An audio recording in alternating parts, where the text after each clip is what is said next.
Next question from Mike 2 in the middle of the Gen section. Yes, brother.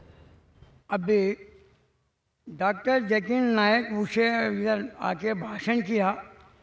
जितना आदमी इधर ये भाषण सुनने के लिए आया, कुरान वो सबको मैं अल्लाह से प्रार्थना करता है कि ये लोग का संसार बाल बच्चे सुखी रहो। God came years to years for good protection only. Zakir Hussain came here for good protection only. अच्छा, अभी मेरा नाम नारायण वेंकटेश अय्यर, धारावी में रहता है।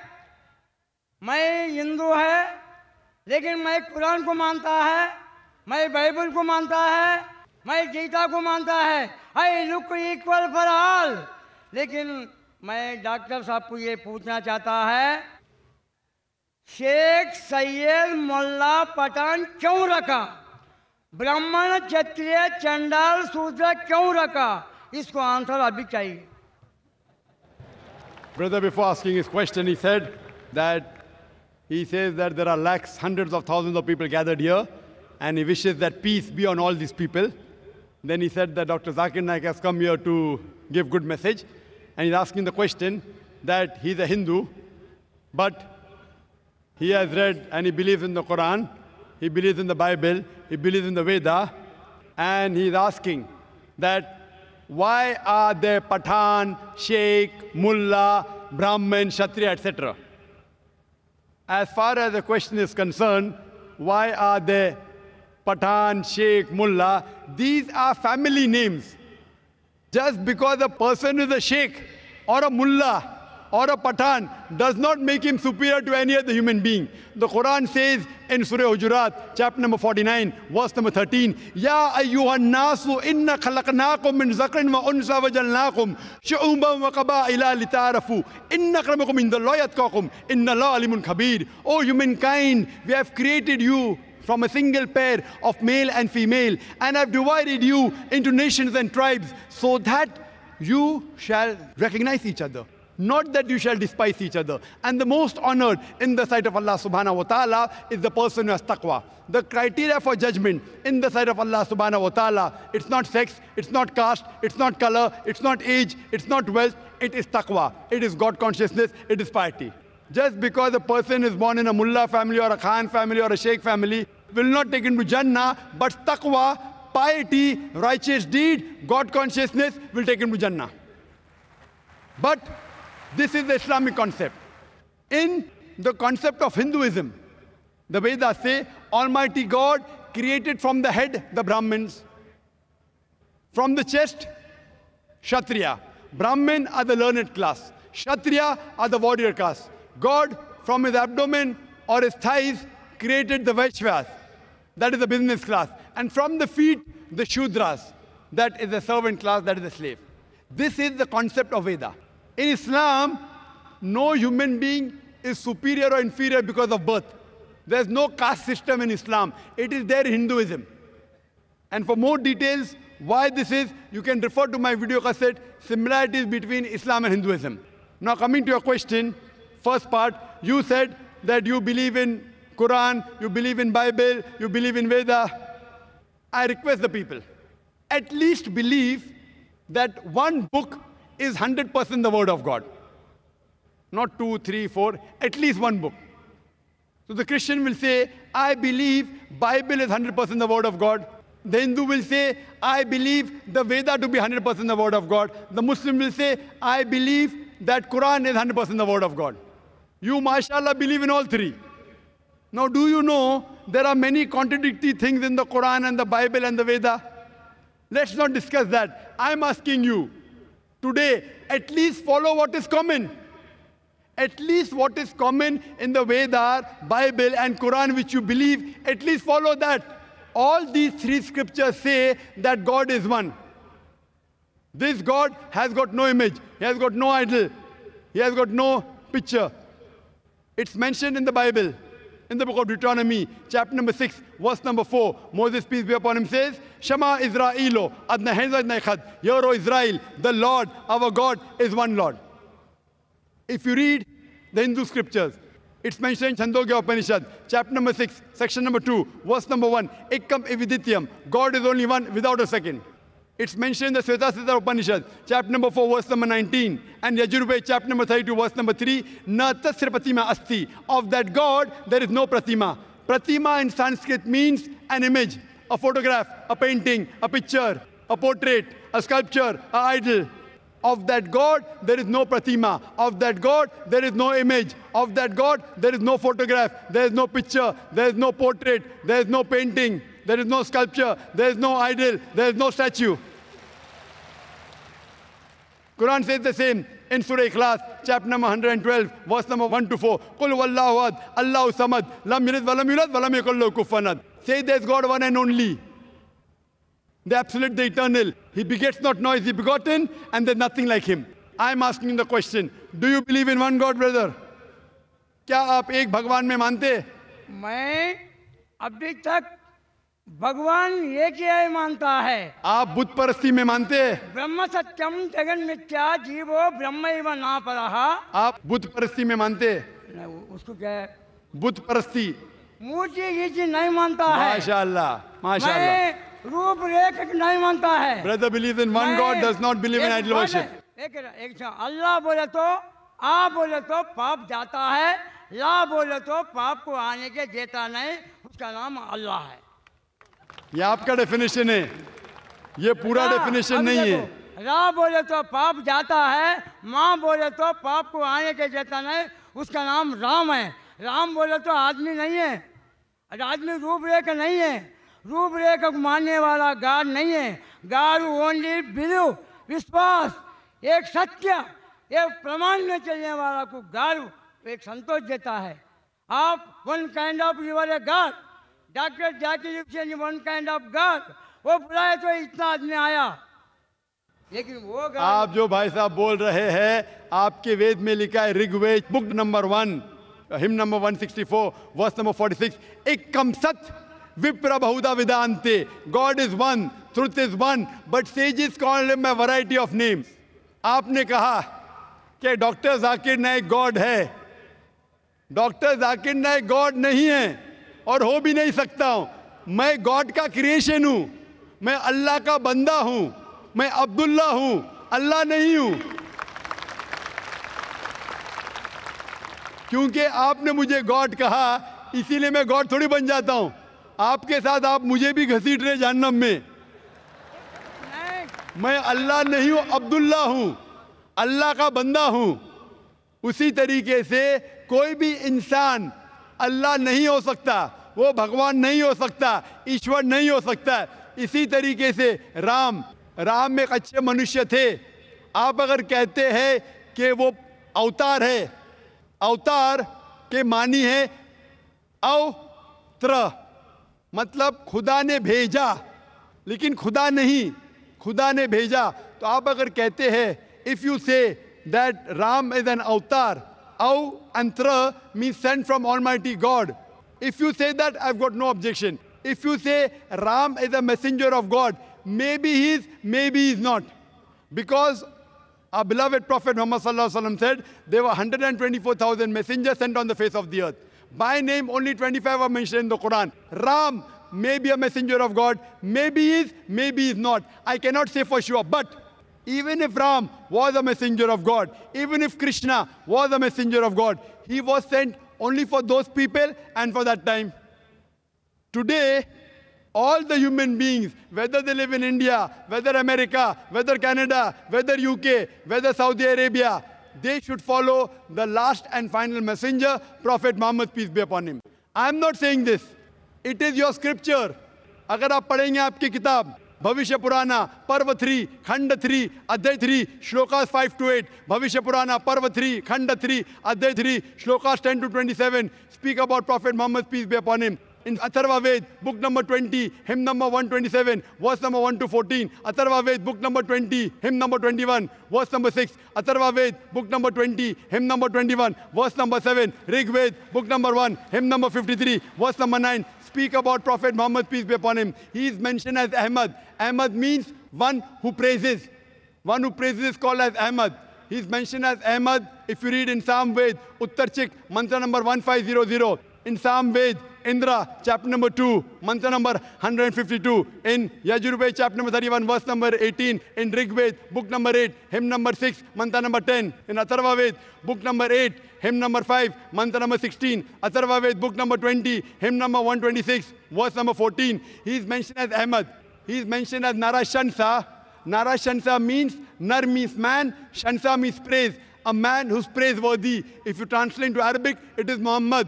He is mentioned by name Muhammad as Narashansa in several places. In Rig Ved, book number 1, hymn number 13, mantra number 3. Rig Ved, book number 1, hymn number 18, mantra number 9. Rig Ved, book number 1, hymn number 106, mantra number 4. Rig Ved, book number 1, hymn number 142, mantra number 3. Rig Ved, book number 2, hymn number 3, mantra number 2. Rig Ved, book number 5, hymn number 5, mantra number 2. Rig Ved, book number 7, hymn number 2, mantra number 2. Yajurved, chapter number 20, verse 37. Yajurved, chapter number 20, verse 57. Yajurved, chapter number 21, verse number 31. Yajurved, chapter number 21, verse number 55. Yajurved, chapter 28, verse number 2. Yajurved, chapter number 28, verse number 19. Yajurved, chapter number 28, verse number 42. I can keep on going, only giving references from the Hindu scriptures about the last and final messenger, Prophet Muhammad, peace be upon him. He is also prophesied in Kalki Purana as Kalki Avatar. That his mother's name will be Sumati, that's Amina. His father's name will be Vishnu Yash, that's Abdullah. He'll be born in a place of peace, Sambala, that is Makkah. He'll be born in the family of the chief of the village of Sambala, that is chief of Makkah, that is Quraysh. He'll have 4 companions, talking Khulfa Rashidin. On and on. If you really believe in your scriptures, you have to follow and believe in the last and final messenger, Prophet Muhammad, peace be upon him. Do you believe in Prophet Muhammad, peace be upon him? क्या आप मोहम्मद सल्लल्लाहु अलैहि वसल्लम में मानते हैं मैं मानता है कि वो पैगंबर है? मैं पैगंबर को मानता है। मोहम्मद सल्लल्लाहु अलैहि वसल्लम पैगंबर है, मानते हैं? पैगंबर मानता है। पैगंबर वन काइंड ऑफ वो गॉड, क्यों वो वन काइंड ऑफ गॉड ने, one kind of messenger of God. God बोले तो गलत है, गॉड बोले तो गलत है, मैसेंजर ऑफ गॉड बोलिए। मैं 2,63 लाख राम राम राम लिखा, लेकिन अभी तक राम मेरे पास आया नहीं, क्यों? बराबर। The brother said he wrote 20 million times Ram, Ram, Ram, but Ram hasn't come to him yet. So therefore, I'm telling you, believe in one and only creator, Allah subhanahu wa ta'ala, and believe in all his messengers as well as the last and final messenger, Prophet Muhammad, peace be upon him. Hope that answers the question. The next question from mic number 3 in the rear section, gents. Good evening, sir. I thank you for the word that a purpose of life which is given today, and you have given the surahs and the ayat from the Quran.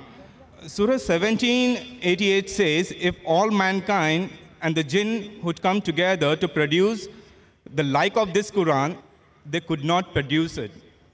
But History of Al-Tabari, volume 6, page 107, Ibn Shahat, Kitab Al-Tabqat, Al-Kabir, volume 1, parts 1 and 2, pages 236 and 239, Ibn Ishaq, Sirat Rasulullah, page number 165, 167, says that Muhammad was inspired by the Satan and spoken on behalf of 3 goddesses, Allahat, Al-Uzza, and Mannat, saying that their intercession is hoped for.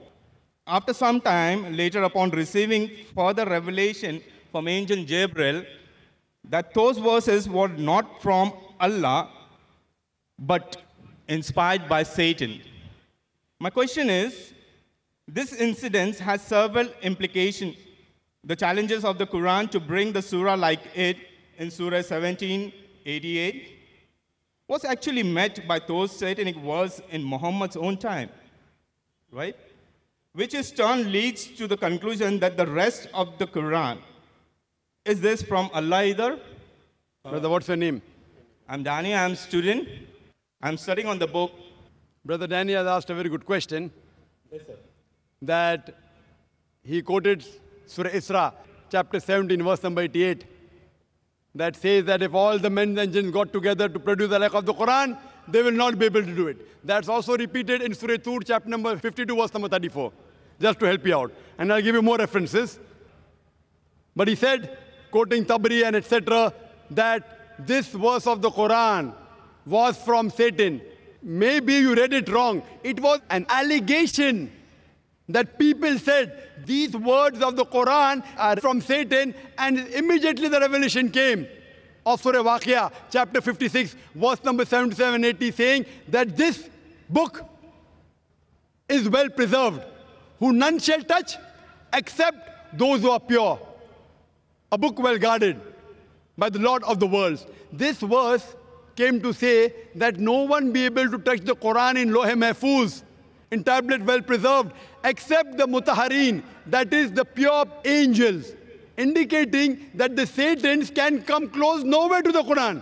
So this was an allegation laid by the mushriks of Makkah on the Prophet that this is a Satan handiwork. In reply to this, there are various verses. Quran says in Surah Nisa chapter 4 verse 82, Quran says, أَفَلَا يَتَدَبَّرُونَ الْقُرْآنَ وَلَوْ قَانَ مِنْ عِنْدِ غَيْرِ اللَّهِ لَوْجَدُوا فِي اخْتِلَافًا كَثِيرًا. Do they not consider the Quran with care? Had it been from anyone besides Allah, there would have been many contradictions. Besides this, please let me reply, brother. Yeah. Besides this, what you mentioned, Allah gives the challenge that if you say it's from Satan, in Surah Tur, chapter 52, verse number 34, and Surah Isra, chapter 17, verse 18, that if all the men and the jinns got together, they would not be able to produce a like of the Quran. Then Allah makes the challenge easier. Allah says in Surah Hud, chapter number 11, verse number 13, I am giving you more material to attack. Allah says in Surah Hud, chapter number 11, verse number 13, if all the men and the jinns got together, they will not be able to produce 10 surahs like the Quran. Allah makes the challenge easier. Brother, do you want to listen to the answer or not? Yeah, go ahead, please. Sorry. Please go ahead. You are... Later on, actually, I just wanted to add. Brother. Please go ahead, sir. Brother, and later on add it. This is not a debate time. No, sir. It's a question answer time. You finish your question is over. Now listen to my answer.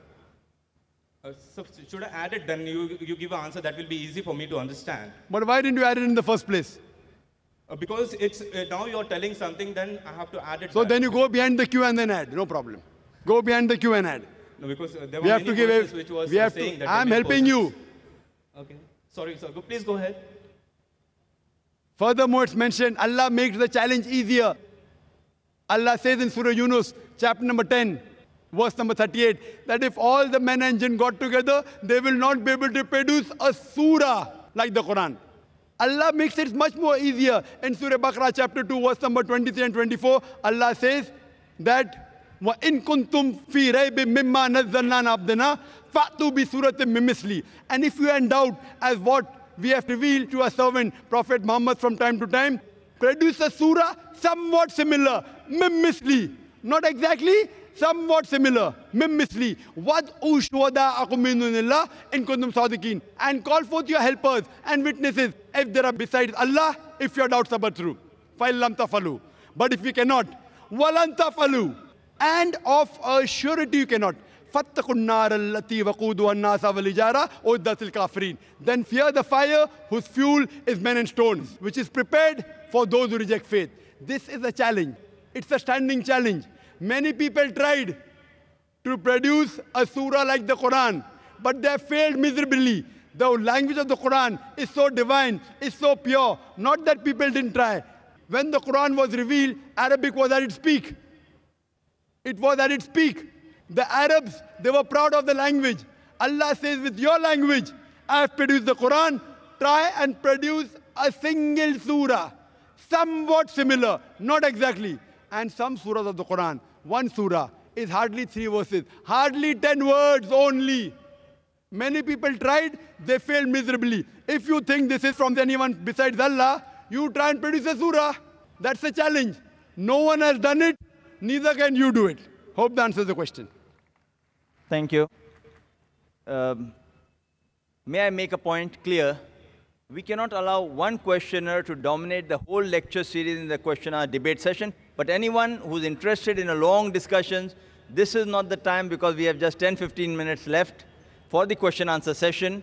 I would request you to kindly frame your question briefly. If it goes more than 4 to 5 sentences. We'll disallow that question and allow the next questioner to put forward the question. Dr. Zakir has a background of this kind of question, and most of the questions which come forward, assume he knows the background, just put forward your question directly to him. Don't give the background. Assume he knows the background and put your question. Yes, sister, mic number 4. Good evening, sir. My name is Sabina. I'm a student. You gave an example about how we students, the youngsters, shoot an arrow and draw a bullseye. I would just like to make the same sort of allegation to you. You shot an arrow, your arrow, and drew your bullseye. And now if anybody does not aim where you have aimed before, they are wrong. That, I think, is inconsiderate and inhuman. Sister asked a very important question. When I gave the example, people shoot in the air and then draw the bullseye. She's saying and alleging, even I have done the same. And if people don't agree, then I don't agree with them. Sister, please tell me, where was my arrow wrong? Which part of my lecture was shooting the arrow in the air and drawing a bullseye? I gave example that people do graduation. Why do graduation? I don't know. What you'll do? I don't know. After passing, what job you'll take? I don't know. I gave example. Now you, sister, give me an example in my lecture. Which part of my lecture was shooting the arrow in the air and drawing a bullseye? If not, then I would tell you that you are shooting in the air and then drawing the bullseye. But you already said it. Sister, which part of my lecture? I give you a chance to reply. Which part of my lecture was shooting in the air and then drawing a bullseye? Your part of the lecture was not shooting in the air. MashaAllah, thank you very much. The whole aim was like by judging people by defining them on the terms of Islamic and what their purpose in life is only in terms of Islamic. You give me a better purpose of life. You give me a better purpose. See, we are having open question and session. Anyone can differ with me. I'm not telling I'm always people right. People differ from you. You have the right to differ. But when you differ, you have to give the reason. For example, I say 2 plus 2 is equal to 4. You say, no, it is not 4, it is 5. I'll ask you why. So if I say something wrong, you have to prove me wrong. Just by saying 2 plus 2 is not equal to 4, you are educated, sister. Correct? So you, if you tell that I have done something, I agree with you. Prove me. But he keeps on speaking. Produce your proof if you're truthful. So tell me which part of my lecture, or you tell me, is there any better purpose of life than to thank the Creator, than to worship Him? Yes, sister. Yes, please could you on the microphone of the sister? Yeah. She wants to educate us. I'm not trying to educate anyone. I want to be educated. I'm a student, sister. I love being educated. You may not like being educated. But you don't let people speak. Sorry? You don't let people speak. You just go on and on. I'm giving you a chance to speak, sister. Speak. There are differences, and you cannot just, convert everyone. Convert not in the sense of converting into Islam, converting people's viewpoints. There are differences. Sister, you are not answering my question. You are beating around the bush. I'm not beating around the bush. What is the purpose? That's because you're presuming that I will answer whatever you want me to answer. No, sister. I'll answer it in my way. So you're always beating around the bush. I have heard his answer. Why should I listen? So thank you, sister. Thank you for your comments. And we leave the audience to be the judge. How many people will follow you? How many people follow me? We'll come to know later on. So next time when you give a lecture, I hope you get an audience which is big. So then they listen to your answer of purpose of creation, sister. Yes, the next question from the sister in the rear. Assalamu alaikum, sir. My name is Rashmi Singh. मैं आपसे ये बोलना चाहती हूँ कि मैंने इस्लाम दिल से कबूल कर लिया, पर मैं चाहती हूँ कि आप मुझे कलमा पढ़ाएं. Sister said that she wants to accept Islam and she wants me to make her read the Shahada. Do you understand English, sister? Yes. Do you believe there's one God? Yes. Do you believe that idol worship is wrong? Yes. Do you believe that Prophet Muhammad is the final messenger of God? Yes. Is anyone forcing you to accept Islam? No. Is there any economic pressure? No. Is there any physical pressure? No. Are you accepting with your free will? Yes. Yes, sister. So I will inshallah recite the kalma in Arabic and you can repeat it. Ashhadu Ashadu Allah Allah ilaha ilaha illallah illallah wa ashhadu wa ashadu anna anna Muhammadan Muhammadan abduhu abdahu wa rasuluhu. wa rasuluhu. I bear witness I bear witness that that there is no God there's no God but Allah but Allah, and Prophet Muhammad, and Prophet Muhammad, peace be upon him, peace be upon him, is his servant and messenger. is his servant and messenger. MashaAllah, sister. Now you are a Muslim, and I pray to Allah subhanahu wa ta'ala that may He guide you and may He keep you on the straight path. As Allah says in the Quran in Surah Al-Imran chapter 3 verse number 8. رَبَّنَا لَا تُزِغْ قُلُوبَنَا بَعْدَ إِذْ هَدَيْتَنَا وَهَبْ لَنَا مِن لَدُنْكَ رَحْمَةً إِنَّكَ أَنْتَ الْوَهَّابُ. That, oh Lord, please keep us on the straight path after Thou hast guided us and keep us on the straight path. So I pray to Allah subhanahu wa ta'ala that may He give you more hidayah to keep you in the straight path and may He grant you Jannah. So, I want to ask you one question. Sir, अगर मेरे घर पे मेरे parents को इस बारे में पता चलता है, तो how can I मैं उनको समझाऊँ कैसे कि मैं जो कर रही हूँ सही है? Sister has a question that if the parents come to know at home, how will she convince the parents that what she's doing is the truth? Sister, first thing is that you start loving your parents more, number one. Start loving your mother and father more, obey them, respect them, follow them, unless if they tell you something against Allah and His Rasul, that's the only time you disobey. There should be a difference between what you were before and what you are now. Maybe you never used to follow many of their advice. Now, as long as what they say doesn't go against Quran and say Hadith, my request to you is, even if you don't like it, you start following. They should see a difference. This is my daughter before she was a Muslim, and now this is my daughter after she accepted Islam.